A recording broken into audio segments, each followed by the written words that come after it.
ప్రభువునందు నువ్వు లోబడాలా. నువ్వు నీ భర్తకు ప్రభువునందు లోబడాలా.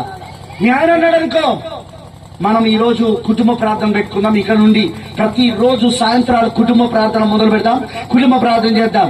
సాయంత్రం 8 గంటల లోపల మీరు ఏ టైం పెట్టుకుంటారో, 8, 9, 7 ఏ టైం పెట్టుకుంటారో ఆ టైం వరకు నువ్వు అన్ని రెడీ చేసేసుకోవాలా. సర్దుకొని అన్ని కడగడాలు అన్ని చేసేసి రెడీగా అక్కడ చాపేసుకొని మోకాల పైన ఉండడానికి రెడీగా ఉండాలా.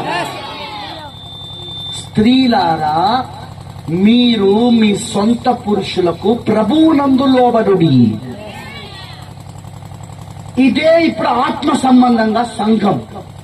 పాస్టర్ చెప్పిన దానికి లోబడాల, కానీ ఇది వాక్యమై ఉండాలి. ఎందుకంటే పాస్టర్ కి శిరస్సు ఎవరంటే క్రీస్తు. క్రీస్తు దానికి పాస్టర్ లోబడాలా, పాస్టర్ చెప్పిన దానికి సంఘం లోబడాలా.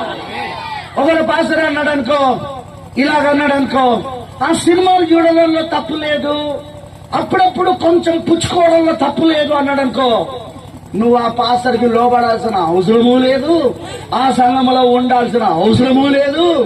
వాడిని అక్కడే విడిచిపెట్టి అసలైన సిసలైన పాస్టర్ దగ్గరికి వెళ్ళిపో. మీరే కదా పాస్టర్ గారు, పాస్టర్ చెప్పినట్టు వినాలా సంఘం అన్నది, ప్రభువునందు వినాలా. పాస్టర్ చెప్పేది ప్రభువునందై ఉంటే, వాక్యమై ఉంటే లోబడాలా. ఉదాహరణ, మనము ఇప్పటిదాకా మొన్నటిదాకా మనము ఏంటిది ఈస్టర్ చేసుకున్నాం. లెంత్ డేస్ పాటించిన 40 రోజులు. అడగండి పాస్టర్ బైబిల్ ముందు పెట్టి, పాస్టర్ గారు నేను చేయడానికి రెడీ, కానీ నాకు ముందు నువ్వు వాక్యానికి లోబడతానో లేదో నాకు తెలవాలా. అప్పుడే నేను నీకు లోబడతా, నువ్వు చెప్పే బోధకు లోబడతా. నాకు బైబిల్లో చూపించేది ఎక్కడుందో. లెంత్ డేస్ బైబిల్లో ఎక్కడుంది?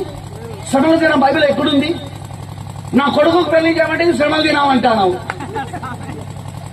నా కూతురు పెళ్లి చేయమంటే ఇది శ్రమల దినం అంటాను. అసలు ఎక్కడుంది బైబిల్లో చూపించి నాకు.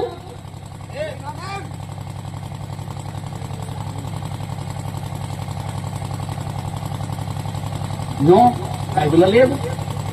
సో బైబిల్లో లేని దాన్ని నువ్వు లోబడాల్సిన అవసరం లేదు. బైబిల్లో లేని దానికోసం నువ్వు లోబడాల్సిన అవసరం లేదు. ఎందుకంటే దేవుడు నిన్ను బతకడానికి ఇచ్చింది పాస్టర్ని కాదు, దేవుడు వాక్యాన్ని. ఈ వాక్యాన్ని మాత్రమే పాస్టర్ చెప్పాలా. ఇంకా వేరే ఏదని చెప్తే వాడు శాపగ్రస్తుడు. పౌలు గారి సువార్త ప్రకారముగా